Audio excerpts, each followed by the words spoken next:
was just wanting to share with you some of my favorite chord progressions, and this one here I was just messing around with. What I like about it is it has one common note in it, which is the D note. That it's 3 chords, so it's an E minor 7th, and then it goes to a D with an F sharp, and then a C with a D note in it. That same D note rings out. And so what's cool about it is it has that D note ringing out all along through all 3 changes. So you got this, okay, which is nothing more than an E minor 7th.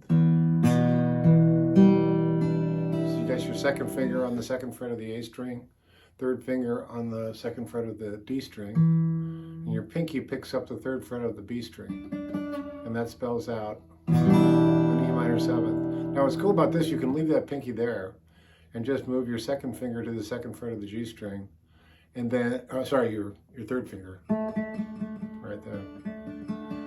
And then go ahead and place your 2nd finger on the 2nd fret of the low E. It's a really nice voicing.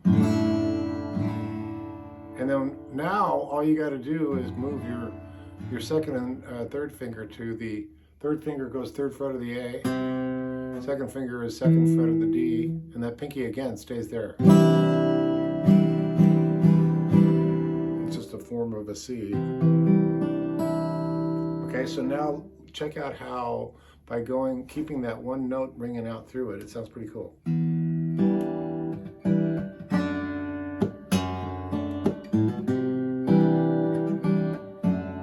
Don't worry, I'll show you that lick. Yeah. So that lick was, I went from the E minor 7th to the D with the F sharp in the bass. Then what I did was that before I hit the C chord, I walked up with an open A, and then a 2nd fret A, 2nd finger, and then I landed on the C. That was a little move. So once again, slow motion, how that sounds in practice is. Notice I'm pinching. You don't have to, though. You can do it with a pick, whatever you like. And then walk up that A, B, C, and back to your D chord. So what's cool about this one is I can think of probably several songs that utilize that particular progression in lots of different keys, right? But it works well in this particular instance, I think, because you get a lot of open strings. And they ring out beautifully.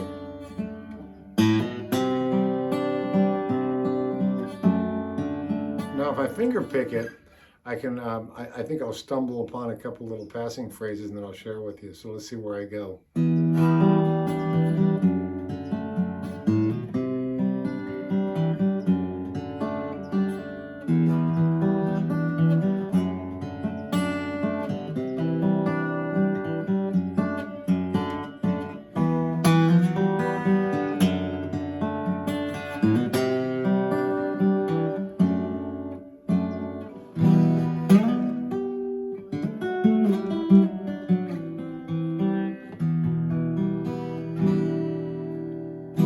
So one thing I noticed that I did there, I went from the E minor 7th, and at one point I came back to that E minor 7th, and I slid up from the 2nd fret to the 4th fret on the D string with my 3rd finger.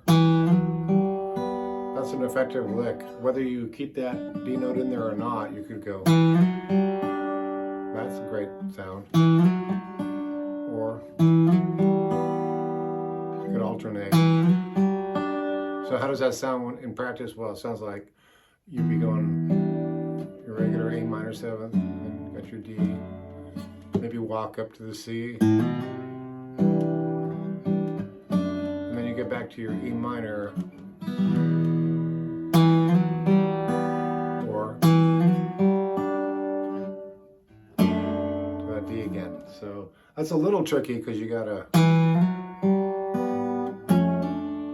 get back to that, so you might have to change your positioning on that.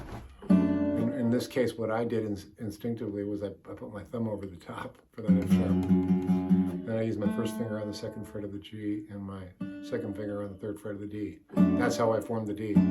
So, you know, these are things that, it's kind of trial and error, what works for you, right? But, you know, sometimes you're going to have to repurpose a chord and rejigger it a little bit to make it work. So, but the thing I want to emphasize is that little lick in E minor, or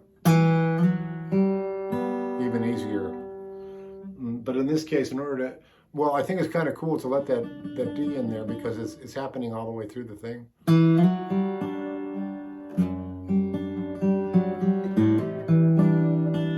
So basically what I'm doing now is I'm kind of messing around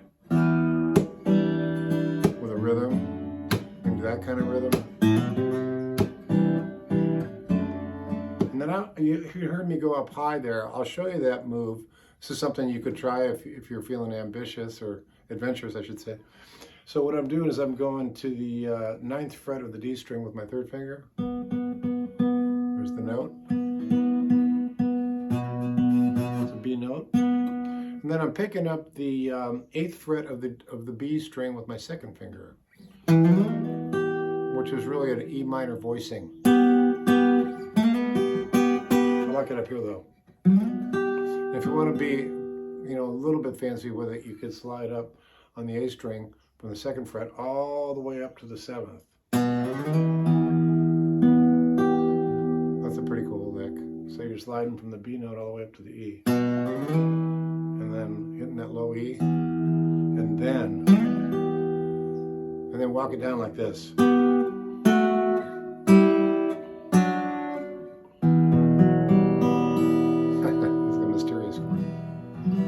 Take that real slow motion for you. And here you got the 7th fret on both the D and the B. Back 2. And then again that A minor 7th shape on the 4 of the D and the 3 of the B. So it sounds like.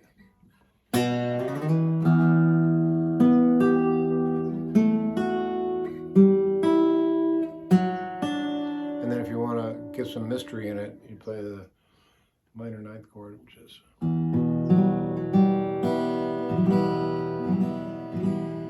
that.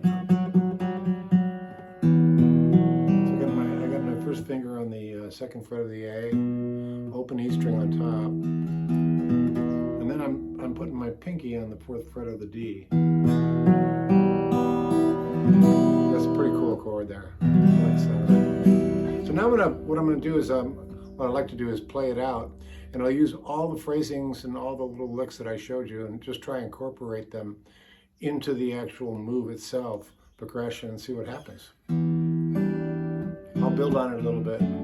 Start out real simple. I'm just doing a little groove. Hammer on. Walk up.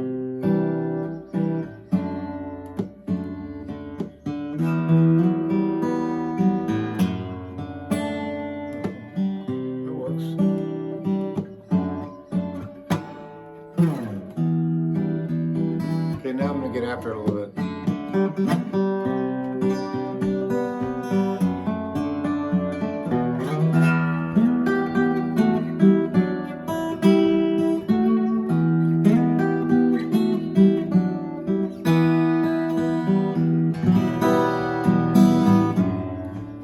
So you see all the possibilities there, right? I'm not going to break all those down for you, but if you like this kind of stuff, this acoustic sort of fingerstyle, check me out at jimmydillon.com, because I got a lot of different, some free lessons and some courses, and just lots of different ways to go.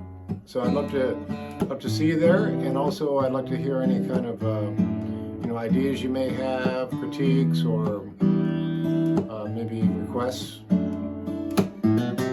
I'm hanging in there every day, just playing my guitar up here in my studio in Santa Cruz, California. Usually my cat's up here with me. I don't know what she's doing right now, but I'll hope to see you down the road.